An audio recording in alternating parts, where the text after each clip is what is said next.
Welcome to Wisdom for the Present, where we take ancient truth and bring it into clear, modern understanding. This episode uses AI-generated narration based on human researched and written material. Right, and to kick things off today, let's try the little thought experiment. Yeah, let's do it. So I want you, the listener, to imagine your absolute worst enemy. No. Like the person who has made your professional or, I don't know, personal life a total living nightmare. Oh, man, yeah. Like a totally toxic boss who actively tried to ruin your career. Exactly. Or, a rival who has spent years just trying to push you out of your own industry. You've had to change your whole life, constantly look over your shoulder, and basically play defense just to survive them. Right. Now imagine you get a knock on your office door. A guy you barely know walks in, sets your enemy's severed security badge right on your desk, and says, "I got him fired. He's gone. The path is completely clear for you to take over." And then this guy just stands there, smiling, waiting for a massive reward. So what do? Do you promote him? Do you write him a check from petty cash and quietly usher him out? Or do you call security and have him thrown out of the building? It is the ultimate test of character in a moment of sudden victory. And it's a scenario that perfectly captures the profound psychological and political chaos we are stepping into today. Totally. So let's just officially jump in. Today, we are immersing ourselves in one of the most fascinating, blood-soaked, and psychologically complex texts in ancient literature. We're doing a deep dive into the historical and human context of 2 Samuel, specifically chapters 1 through 10. Yeah, and our mission for this deep dive is to act as your guides through this incredibly dense narrative. Right. We're going to sift through the historical accounts, the assassinations, all the geopolitical maneuvering, and the moments of profound vulnerability. Because we want to help you extract the practical wisdom, the life application, from a text that is shockingly relevant to the power dynamics of our modern world. To really understand what's at stake here, we have to look at the immediate setting. We are picking up the narrative at a moment of absolute paralyzing national trauma. Right. Israel is a mess. Exactly. The first king of Israel, King Saul, is dead. He's just fallen in a catastrophic battle on Mount Gilboa against the Philistine army. And it wasn't just Saul who died. His sons died with him. Including Jonathan. Yes. Yeah. Jonathan, who was not only the heir apparent to the throne, but also David's closest friend and ally. So overnight, the entire nation of Israel is fractured. The leadership structure has just totally collapsed. And then you have David. We have to remember where David has been leading up to this exact moment. He hasn't been sitting in a palace waiting for his turn. Far from it. He has spent years as a fugitive, hiding in the wilderness, living in caves, just constantly fleeing from Saul's escalating paranoia and wrath. He's been existing on the absolute fringes of society as a mercenary. Right. And suddenly, he's looking at this massive leadership vacuum. His greatest oppressor is dead, and he's stepping into a chaotic, volatile reality where the entire future of the nation is up for grabs. Which is exactly why this matters to you, the listener, because while you are hopefully not fighting ancient civil wars with swords and chariots, you absolutely are navigating office politics. Oh, yeah. Every day. You're dealing with toxic successions at work, you're facing profound personal conflicts, and you're trying to build a meaningful, ethical life in a world that often seems to reward ruthlessness. Right. And penalize integrity. Exactly. So what does this all mean for us? This deep dive is going to explore how to maintain your integrity when the pragmatic, easy path is to just play dirty. It's a character test of victory.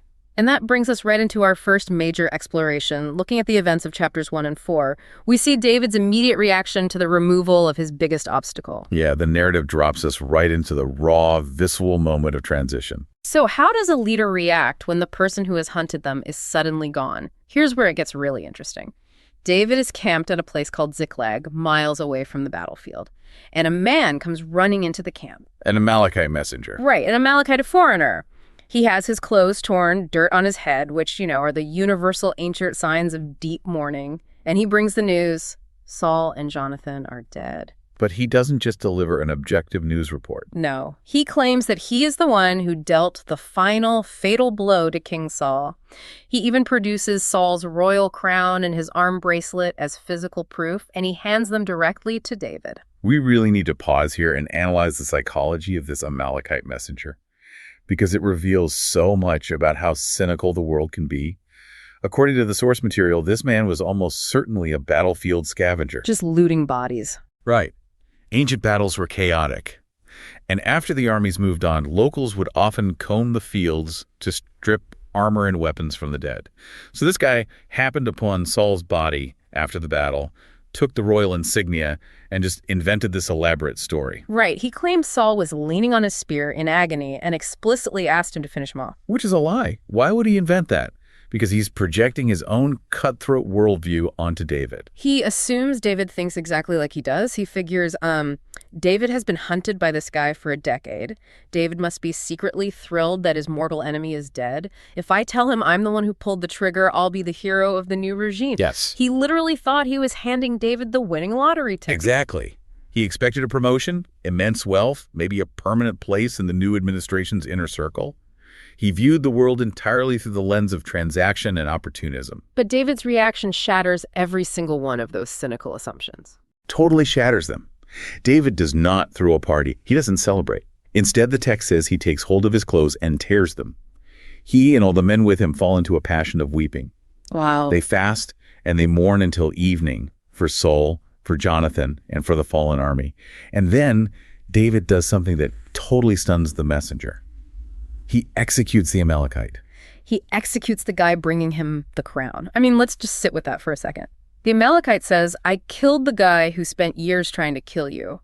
And David's response is, how are you not afraid to stretch out your hand and destroy the Lord's anointed? Right. And he immediately has the man struck down.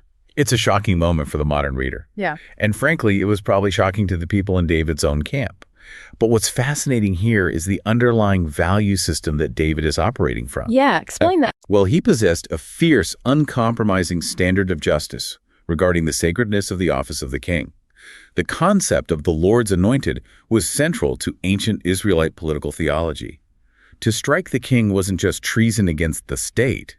It was due a direct assault on the divine order. Which makes sense because David had previously had multiple opportunities to assassinate Saul himself, right? When Saul was hunting him. Exactly. He repeatedly refused. He believed it was the divine prerogative to remove the king, not his. By executing the Amalekite, David is declaring loudly and publicly that how you win matters far more than the fact that you win. I want to introduce an analogy here to help us wrap our modern minds around this. I call it the poison chalice. Oh, I like that. So imagine you're working in a highly competitive corporate environment and your boss has been terrible to you. They've been blocking your promotions, taking credit for your work, maybe even actively trying to get you fired. We've all been there or know someone who has. Right. Yeah. And then suddenly they are ousted. But they aren't ousted because of legitimate poor performance. They're ousted because a colleague of yours maliciously backstabbed them. Like maybe this colleague lied to the board, manipulated a situation, or leaked private emails. Ooh, nasty. Yeah. And then this colleague comes to your desk and says, hey, I got rid of the boss. The path is clear for you to take over the department. You owe me. If you accept that promotion without question and reward that colleague by making them your deputy, you are drinking from a poisoned chalice. Because by rewarding them, you legitimize the treachery that got you the position. Exactly. You legitimize the very backstabbing, toxic culture that will eventually come for you. If you show that you're willing to profit from a lie or a betrayal, you signal to everyone in the organization that betrayal is a valid career strategy. That's a great way to put it. But I do have to push back a little on David's behalf here. Isn't it a bit naive to punish the people doing your dirty work? I mean, from a purely Machiavellian standpoint, how does this actually serve a leader in the long run to execute the guy who hands you the crown? Sure. Wouldn't it be smarter to just take the crown, pay the guy off, and quietly send him into exile? That is the pragmatic, cynical view, certainly. But if we connect this to the bigger geopolitical picture of ancient Israel, David's reaction is actually the most brilliant, pragmatic, long-term strategy a leader could deploy. Really? How so? Think about the optics. David is a southerner from the tribe of Judah. The northern tribes are deeply loyal to Saul's family. If David had rewarded the Amalekite, the rumor would have instantly spread that David hired a hitman to finish Saul off. Oh, right. It would look like an inside job. Exactly. It would have cemented the narrative that David was a ruthless usurper. By punishing the Amalekites so decisively, David sends a crystal clear message to the entire nation, particularly to Saul's remaining loyalists. He's saying, I am not an opportunist. I respect the rule of law and the sacred institutions of this nation just as much as you do. It discourages future betrayals. Yes. If he had rewarded the assassin, he would instantly signal that he could be bought, and that assassination was a valid path to favor in his new court. That makes total sense. He's establishing the cultural baseline of his new administration on day one. And he goes even further than just executing the messenger to prove his sincerity. He actually writes a song. Yes, the Song of the Bow. It's widely considered one of the most beautiful secular elegies preserved in the biblical text. It was essentially a national lament that he ordered to be taught to the people of Judah. And it's wild to read because in this song, David heaps praise upon Saul and Jonathan. He says, Saul and Jonathan were lovely and pleasant in their lives. They were swifter than eagles. They were stronger than lions. He calls Saul the beauty of Israel and tells the women of Israel to weep for him because he clothed them in scarlet and gold. He doesn't mention a single one of Saul's massive flaws. Not the paranoia, not the madness, not the relentless, obsessive attempts on David's own life. Nothing. And this presents a massive obstacle to growth for us today because it is so deeply countercultural. Oh, absolutely. Modern listeners, and especially modern internet culture, might view David's public grief for his bitter enemy as performative, fake, or even weak. We live in a world of public takedowns. Yeah, cancel culture. Right. When a rival falls, the instinct is to expose all their flaws, to dance on their professional grave, and to publish the definitive list of why they were terrible. But David refuses to do that. He protects the dignity of the office. He does. He mourns for the nation's loss, and he mourns for the tragic end of a man who, despite his later descent into madness, was originally chosen by the divine and had actually done great things for Israel's early security. It's an incredible display of emotional discipline, to separate your personal trauma from the public dignity of the person who caused it. And we see this exact same test of character happen again just a few years later in chapter 4. Yes, the narrative presents a very similar scenario, which proves that David's reaction to the Amalekite wasn't just a fluke or like a one-time PR stunt. It was a deeply ingrained principle. Right. So to set the scene, Saul's surviving son, a man named Ishbosheth, has been set up as a rival king in the north. We'll get into the messy details of that civil war in a minute. But Ishbosheth is an incredibly weak leader, and his administration is rapidly crumbling. Yeah, everyone sees the writing on the wall. So 2 of his own military captains, brothers named Baanah and Rechab, decide to take matters into their own hands and secure their future with the winning side. They sneak into Ishbosheth's house at noon while he's taking a midday nap. Cowardly. Completely. They murder him in his sleep, cut off his head, and travel all night through the Jordan Valley to bring it to David in his capital at Hebron. And once again, we see the absolute projection of the opportunist. Baanah and Rechab walk into David's presence and announce, "Behold, the head of Ishbosheth, the son of Saul your enemy, who sought your life. The Lord has avenged my lord the king this day." They actually use God to justify murder. Exactly. They cloak their treachery in religious language. They try to claim that their cowardly assassination was somehow the divine will acting on David's behalf. And David is absolutely furious. He looks at them and basically says, "When a man told me Saul is dead, thinking to bring me good news, I seized him and killed him. That was the reward I gave him. How much more, when wicked men have killed a righteous man in his own house on his bed, shall I not now require his blood at your hand?" And he executes both brothers on the spot. He even has their hands and feet cut off and hung up by the pool in Hebron as a public, grisly monument to his justice. Now, while the sheer brutality of that execution is, well, it's undeniably jarring to modern sensibilities, the underlying wisdom of the act is profound. David again completely refuses to accept a throne won by treachery. He's incredibly consistent. He draws a sharp moral distinction between an enemy fought in open, honorable warfare and an innocent man murdered in his sleep by his own trusted guards. He declares Ishbosheth a righteous person in this specific context, meaning Ishbosheth had done Baanah and Rechab no wrong. The assassins betrayed their own master. They violated the most basic laws of hospitality and loyalty. So translating this to the 21st century, when you are navigating a corporate transition, a political shift in your community, or even a bitter family dispute, do you secretly rejoice at a rival's downfall? Do you reward unethical behavior just because it happens to benefit you in the short term? That is the core reflection you need to take away from this first section. If you look at your own life, how do you speak about predecessors or rivals who have failed? Do you protect the dignity of the office or the person, even if they were your adversary? Right. When you inherit a new position or step into a leadership role, do you purge the old guard out of pure spite, or do you evaluate them on their actual merits? Because if you build your success on the treacherous actions of others, you are building your house on sand. Okay, let's transition from the macro-level transitions of power to the microscopic anatomy of how conflicts actually start. Because David's refusal to take the throne of all Israel by force or treachery created a massive power vacuum. A huge one. David is anointed king over his own tribe, Judah, in the south. But in the north, Saul's former commanding general, a man named Abner, sets up Saul's weak son, Ishbosheth, as a puppet king. This brings us to the tragedy of ego and the escalation of conflict, covering chapters 2 and 3.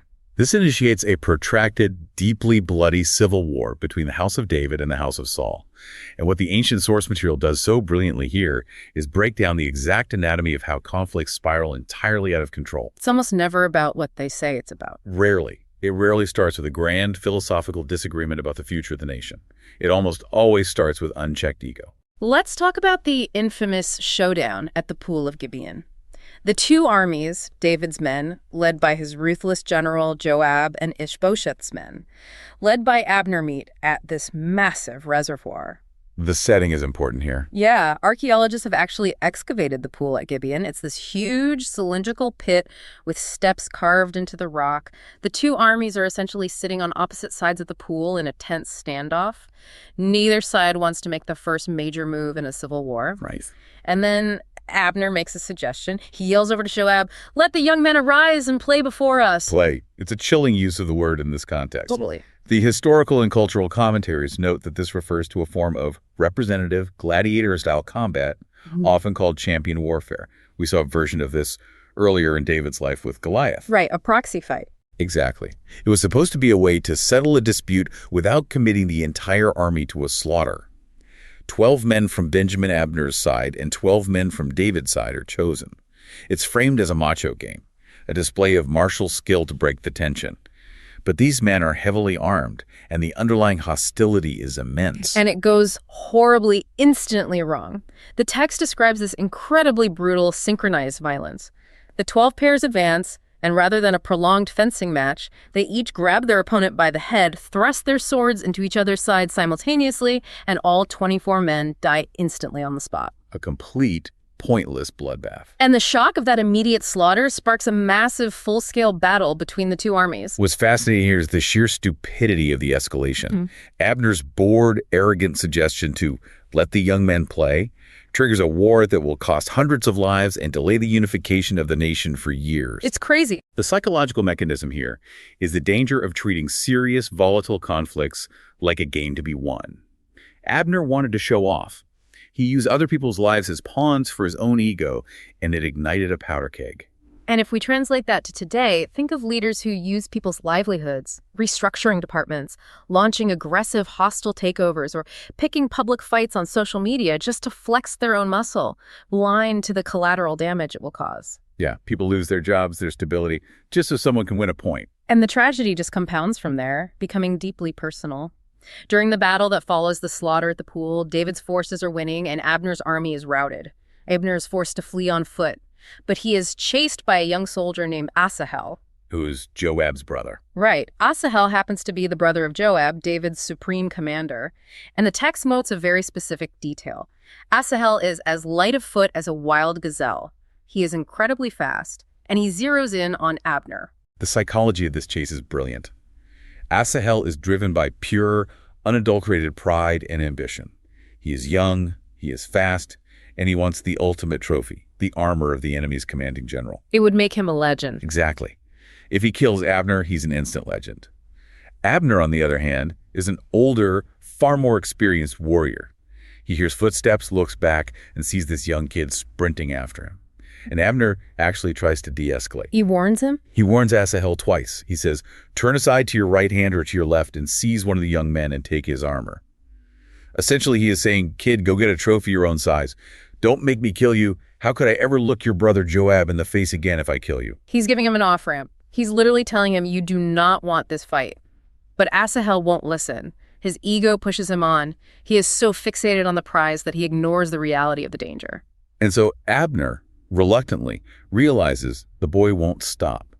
But instead of turning around for a sword fight, Abner uses the blunt hinder end of his spear. Which was spiked, right? Right. Ancient spears often had a spiked butt end so they can be stuck upright in the ground. As Asahel is running full speed right behind him, Yeah. Abner simply stops and thrusts the butt of the spear backward. The momentum of Asahel's sprint is so great that the blunt end of the spear goes right through his abdomen, and Asahel dies on the spot.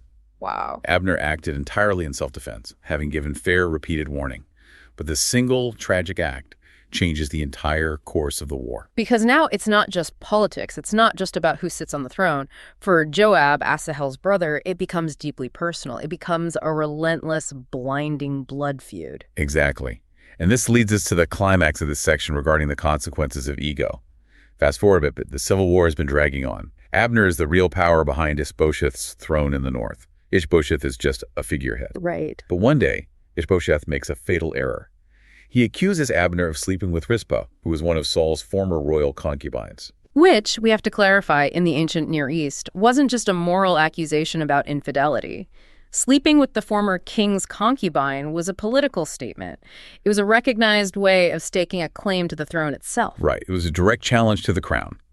Whether the accusation was true or false, and the text leaves it somewhat ambiguous, Yeah. Abner is deeply, violently insulted. His ego is bruised. He snapped. He basically yells at Ishbosheth, "Am I a dog's head? After all I've done for your family, you question me over a woman." And in a fit of pure, unadulterated spite, Abner vows to tear the kingdom away from Ishbosheth and hand the entire northern coalition over to David. Okay, this is where I really have to push back and ask a question about David's leadership. Abner sends messengers to David to make a treaty. He says, "Make your alliance with me, and behold, my hand will be with you to bring all Israel around to you." And David accepts. He throws Abner a massive feast. He does. But isn't this incredibly dangerous?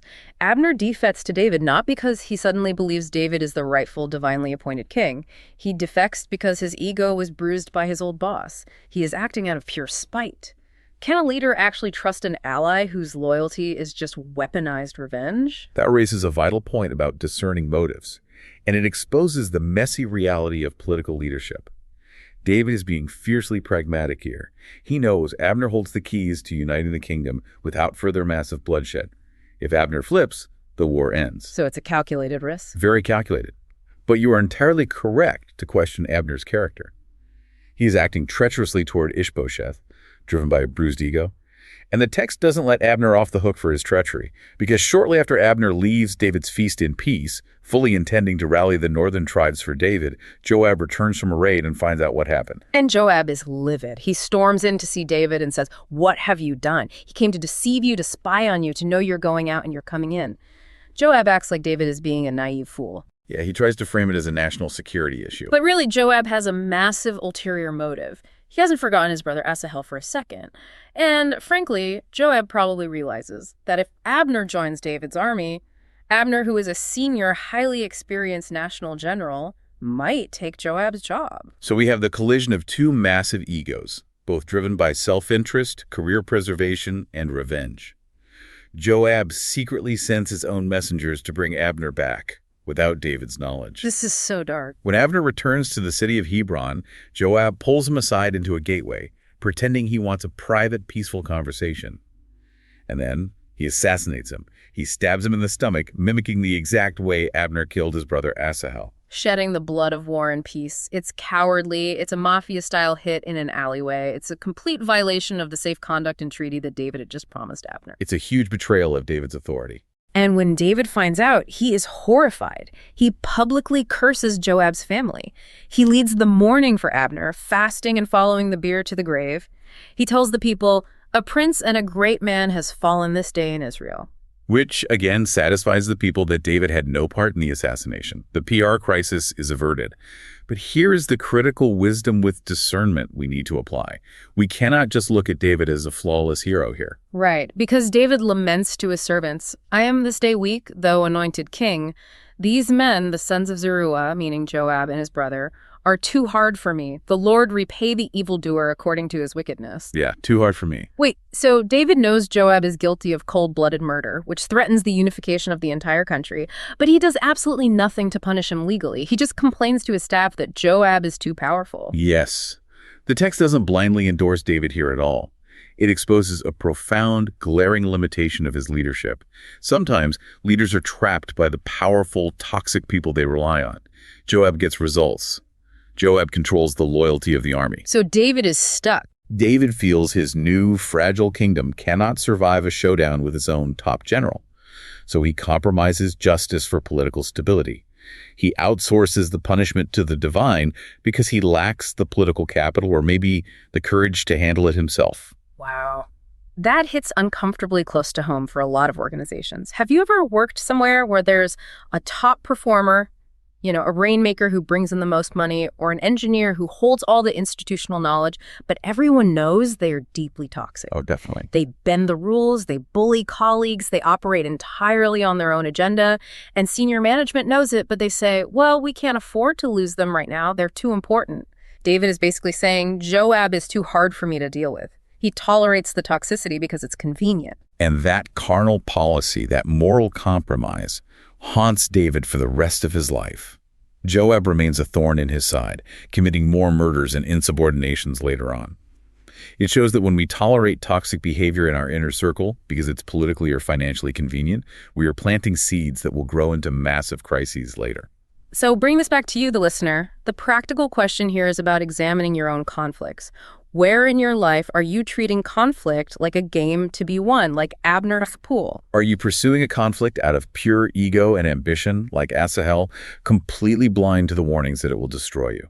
Or are you, like Joab, justifying ruthless behavior under the guise of justice when it's really about your own career preservation? And as a leader, are you turning a blind eye to the toxic Joabs in your organization because you feel too weak to confront them? Those are difficult diagnostic questions, but they are necessary before a leader can truly build something lasting, which leads perfectly into our next transition.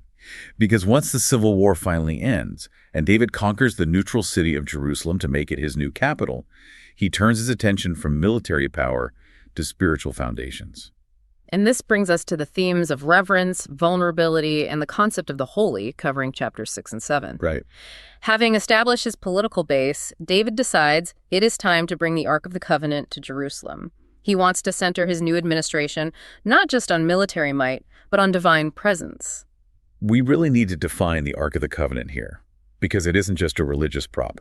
In the ancient Israelite worldview, the Ark, a wooden box overlaid with gold topped with 2 winged cherubim, was the most sacred object in existence. It was everything. It represented the very throne and localized presence of the divine. It was the physical intersection of heaven and earth. And it had been sitting neglected at the house of a guy named Abinadab for decades during Saul's reign. So David organizes this massive national celebration. He gathers 30,000 men. They are going to bring the Ark up to the new capital in a grand parade. It's a huge spectacle. But this is where the narrative takes a terrifying, almost incomprehensible turn. They put the Ark on a brand new wooden cart pulled by oxen. They're driving it down the road, playing music, celebrating wildly. Suddenly, the oxen stumble. The cart tilts. Yeah. A man named Uzzah, who is walking beside it, reaches out his hand to steady the Ark so it won't fall in the mud. And the exact moment he touches it, he is struck dead. This is undoubtedly one of the most difficult, uncomfortable, and heavily debated passages in ancient literature. It really is. I mean, let's just be honest. Modern listeners read this and immediately recoil. It feels like the divine is being capricious, volatile, and even cruel. Uzzah was just trying to help. He had good intentions. He didn't want the sacred box to fall into the dirt. Why execute a man for a reflex action meant to protect something holy? We must navigate this carefully and look at the ancient ontological context. We have to understand how the ancient world viewed the concept of holiness. Okay, break that down for us. Holiness wasn't just about moral purity. It was a profound, absolute, almost physical reality of ultimate power and life. In the text of the Torah, there were explicit, highly detailed instructions about how the ark was to be transported. Oh, like a manual. Exactly. It was never, ever to be put on a cart like ordinary cargo. It had gold rings on the side, and it was to be carried on the shoulders of specifically designated priests, the Kohathite Levites, using wooden poles. Furthermore, it was explicitly forbidden for anyone to touch the ark directly under strict penalty of death. So they didn't just make a minor error, they completely ignored the manual. Yes. In the days of Saul, the ark had been entirely neglected. Familiarity had bred contempt. Uzzah had grown up with the ark sitting in his family's house. He likely viewed it as a familiar piece of antique furniture, not the localized volatile presence of the creator of the universe. He just got too casual with it. They treated the sacred like the ordinary.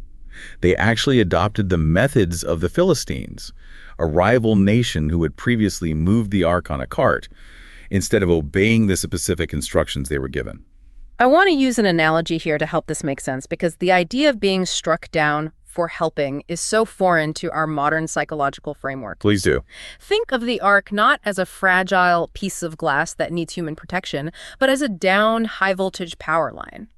If you're walking down the street and you see a live, sparking 10,000-volt power line laying across the road, and you reach out to grab it with your bare hands to move it out of the way of a passing car. Oh, I see where you're going with this. Your intention is completely good. You are trying to be helpful, but the electricity does not care about your intention. It operates on fundamental laws of physics. If you touch it without the proper insulation and protocol, you will die.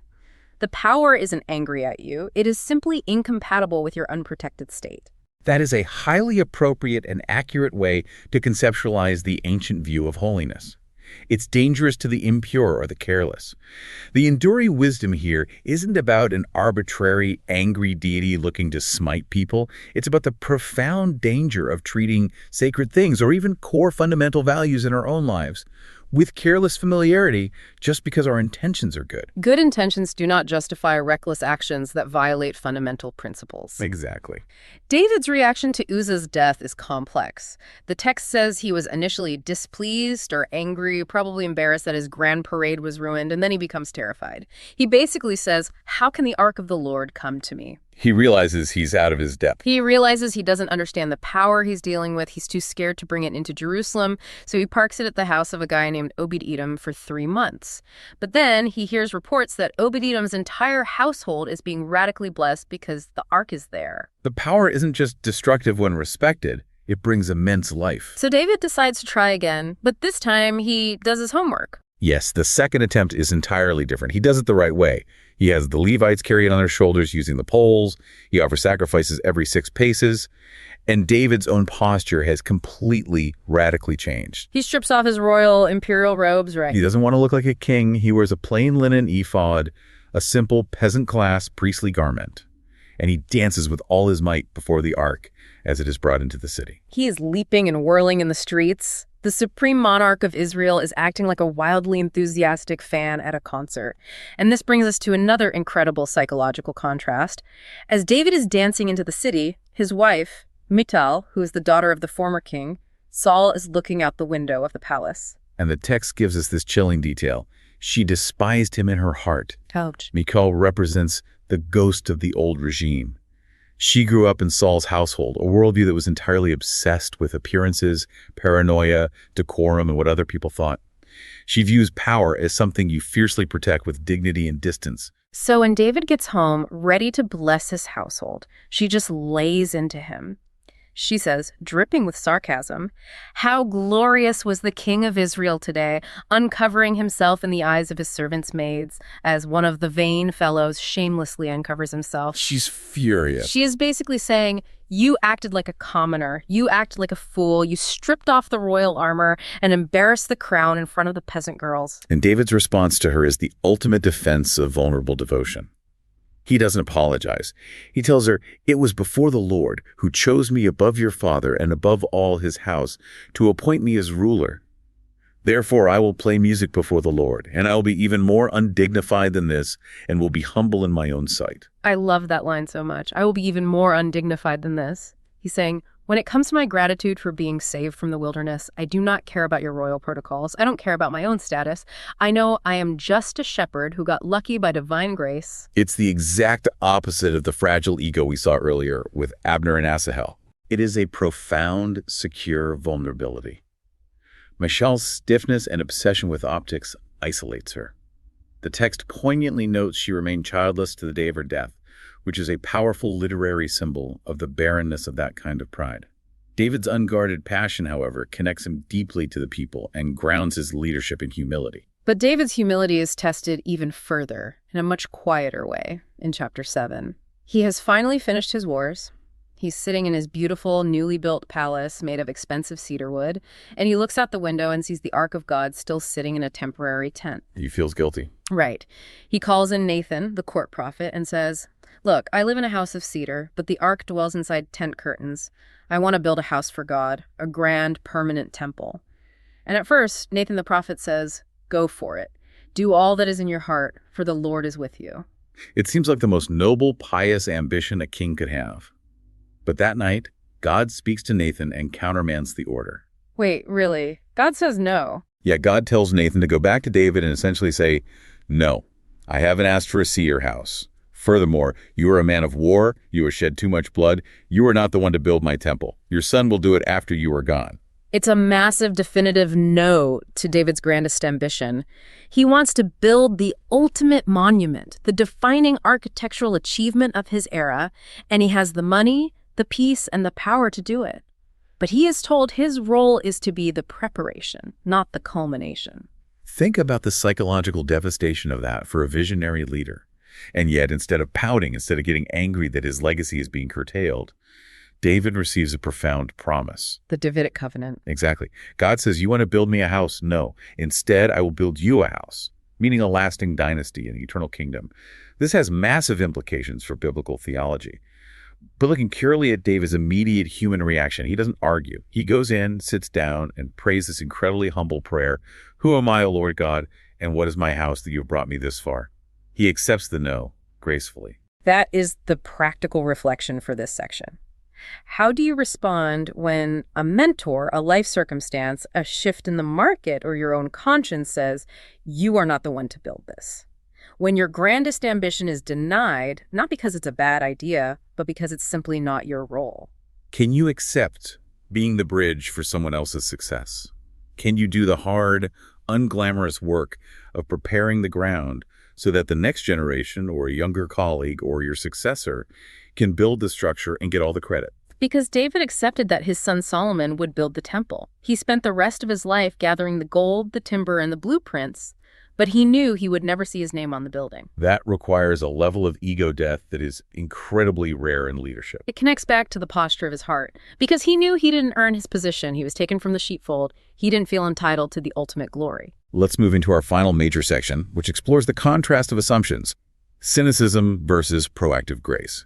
This covers the events of chapters 9 and 10, and this narrative diptych is a masterclass in psychological contrasts. Right. It shows how a secure leader treats the vulnerable compared to how an insecure leader reacts to kindness. We begin with chapter 9. David was fully established, his borders are secure, and he is at rest. And he asks a question that is incredibly rare, almost unheard of, for an ancient monarch.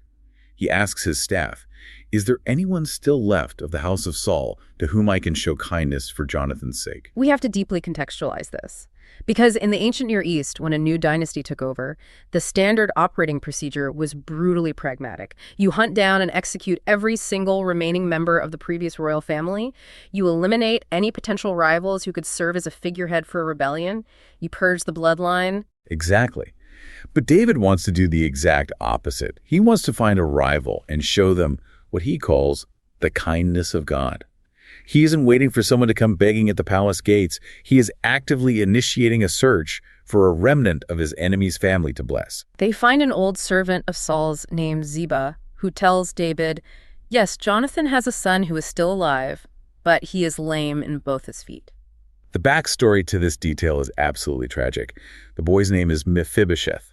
He was 5 years old when the news arrived at the capital that his father Jonathan and grandfather Saul had died in the Battle of Gilboa. Which we talked about at the beginning. Right. His nurse, terrified that David's advancing men would come to slaughter the royal children, grabbed the boy and fled in a blind panic. In her haste, she dropped him, and his feet were crushed.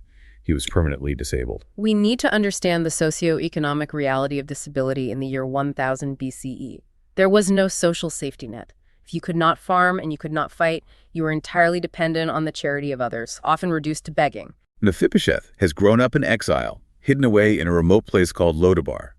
Interestingly, Lodabar literally translates to no pasture, or a place of nothing. He's been living in constant terror that one day the king's assassins will finally find him. He carries the immense stigma of the fallen regime and the physical trauma of his escape. When David's royal guards suddenly show up at Lodabar to bring him to the palace, Mephibosheth must have been certain it was his execution day. When he's brought into the throne room, he falls on his face in absolute terror. David looks at him and simply says his name, Mephibosheth, and he enters, "Here is your servant." And David's very first words to him are, "Do not fear." It is a breathtaking moment of narrative grace. David restores to him all the farming land that belonged to his grandfather Saul. That is a massive fortune, instantly elevating Mephibosheth from a refugee to a wealthy landowner. But David doesn't stop with financial restitution. He says, "And you shall eat bread at my table continually." He isn't just giving him a handout to ease his own conscience. He is bringing him into the inner circle. He is treating the grandson of his worst enemy like one of his own sons. Mephibosheth's response breaks my heart every time I read it. He bows down and says, "What is your servant that you should look upon such a dead dog as I am?" A dead dog was the ultimate ancient expression of worthlessness, disgust, and contempt. He had entirely internalized his shame, his disability, and his trauma. He saw himself as garbage. But David's proactive grace pierces right through that internalized shame. This is a picture of systemic restoration. David doesn't just cut a check and send him back to the shadows of Lodabar. He gives him dignity, a place of honor, and a daily, highly visible seat at the royal table. It is a stunning display of a leader operating from total security rather than fear. Now, I want you to hold that image of proactive, assumed, positive intent in your mind, because the text immediately forces us to contrast it directly with chapter 10, the story of Hanun, the new king of the Ammonites. The juxtaposition is intentional. Nahash, the king of Ammon, a neighboring nation, dies. Now, Nahash had shown some kindness to David in the past during David's fugitive years. So David, operating from that exact same posture of gratitude and grace he just showed Mephibosheth, sends a diplomatic delegation of ambassadors to comfort the new king, Hanun, on the loss of his father. But Hanun is a very different leader than David, and he is surrounded by deeply cynical advisors. When David's ambassadors arrive at the Ammonite capital, the princes of Ammon whisper to Hanun, "Do you really think David is honoring your father by sending comforters? Hasn't he actually sent his servants to search the city, to spy it out, and to overthrow it?" They completely project their own deceptive, paranoid nature onto David's genuine act of kindness. They cannot fathom a world where a powerful king does something simply out of gratitude. Now, I have to play devil's advocate here for a second. Isn't Hanun's suspicions somewhat justified from a geopolitical standpoint? He's a brand new, untested king. His father just died. David is a rising military superpower who has recently conquered several surrounding nations. That's fair to ask. If you are Hanun, wouldn't you be suspicious of a sudden delegation from a superpower? How do we distinguish between necessary political caution and toxic cynicism? It's an excellent question. Prudent caution would dictate keeping the ambassadors under observation, maybe limiting their access to the city's military defenses, and engaging in careful diplomatic talks. But Hanun doesn't exercise caution, he exercises humiliation. Right, he goes to the extreme. He acts on his worst unverified fears as if they were already absolute facts. He seizes David's ambassadors, shaves off half their beards, cuts their garments in half at the buttocks to expose them, and sends them away in absolute disgrace. We really need to explain the cultural weight of this. In the ancient Near East, shaving a man's beard wasn't just a bad haircut. A beard was a symbol of freedom, manhood, and dignity. To forcibly shave half a man's beard and expose his lower body was an unspeakable indignity. It was basically public castration of their identity. To do this to foreign ambassadors is the modern equivalent of a nation kidnapping a U.S. diplomatic envoy, publicly torturing and stripping them naked, and sending them back on a commercial flight. It is a massive, unmistakable declaration of war. And that is exactly what it causes. The text notes that Hanun's paranoia becomes a tragic, self-fulfilling prophecy. He feared David would attack him, so he committed a horrific atrocity that guaranteed David would attack him. They realized they crossed the line. Yeah, the Ammonites realize they've made themselves a stench to David. So they panic, hire tens of thousands of Syrian mercenaries, and start a massive war. A war that results in tens of thousands of deaths, the destruction of the Syrian mercenary army, and the ultimate siege and destruction of their own capital city. All because they assumed negative intent in an act of kindness. Translating this to modern relationships and business, how often do we assume negative intent in an email from a coworker, a vague comment from a spouse, or a policy change at work? They only said that to undermine me in front of the boss. They only offered to help with this project so they could steal the credit. We view the world purely through the lens of power and suspicion.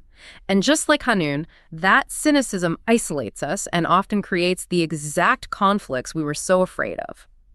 If you constantly treat your colleagues like they're out to get you, eventually they will become exhausted by your paranoia, they will stop wanting to work with you, and your career will suffer a complete self-fulfilling prophecy. Whereas David's approach with Mephibosheth, actively looking for opportunities to bless someone who can offer absolutely nothing in return, builds unshakable loyalty and establishes a corporate culture of grace. That is the practice for this final section. Do a kindness audit of your life this week. Who in your network is currently vulnerable? Maybe someone you made a past commitment to, a former colleague who is struggling, or someone who is marginalized in your workplace. Reach out and offer them a seat at your table, figuratively or literally. Don't wait for them to ask. Initiate the grace. And on the flip side, when people offer you kindness, try to accept it without immediately searching for the hidden agenda. As we look back over this deep dive into these 10 chapters, we see a profound, deeply complex tapestry of human nature. The ancient sources we've reviewed today don't present us with simple cardboard cutouts of heroes and villains. No, they give us the messy, murky, contradictory reality of human leadership. David is a man capable of writing the most beautiful, vulnerable poetry in the midst of grief. He extends incredible, systematic grace to a disabled outcast. He dances with joyful, unself-conscious abandon, willing to look like a fool for what he believes in. Yet, simultaneously, he is also a ruthless warrior who navigates a blood-soaked political landscape, who orders immediate executions, and who feels too politically weak to bring his own murderous general to justice. So what does this leave us with? What's the ultimate takeaway from all this ancient blood, politics, and power? I think the final provocative thought for you to mull over is this. Wisdom isn't about demanding flawless perfection from ourselves or from our leaders. It is about the underlying posture of our hearts when the pressure is on. Everyone in this narrative is flawed, but their trajectories differ entirely based on how they handle power and failure. Right. When we stumble or when we face conflict, do we justify our ruthlessness like Joab? Do we let our egos drag us into the dirt like Asahel? Do we project our own cynicism onto the world like Hanun? Or do we sit humbly before the reality of our limitations, accept the no when it comes, and recalibrate our hearts like David? We started this deep dive talking about the murky landscape of the human heart, where the X-ray machine is broken. There is no clean binary diagnosis for human behavior. But in the midst of the chaos of these ancient texts, we see that integrity, vulnerable devotion, and proactive grace are the only things that truly endure the test of power. That's the heart of this section. This is Wisdom for the Present, where understanding leads to clarity, and clarity shapes how we see and live. We'll see you in the next episode.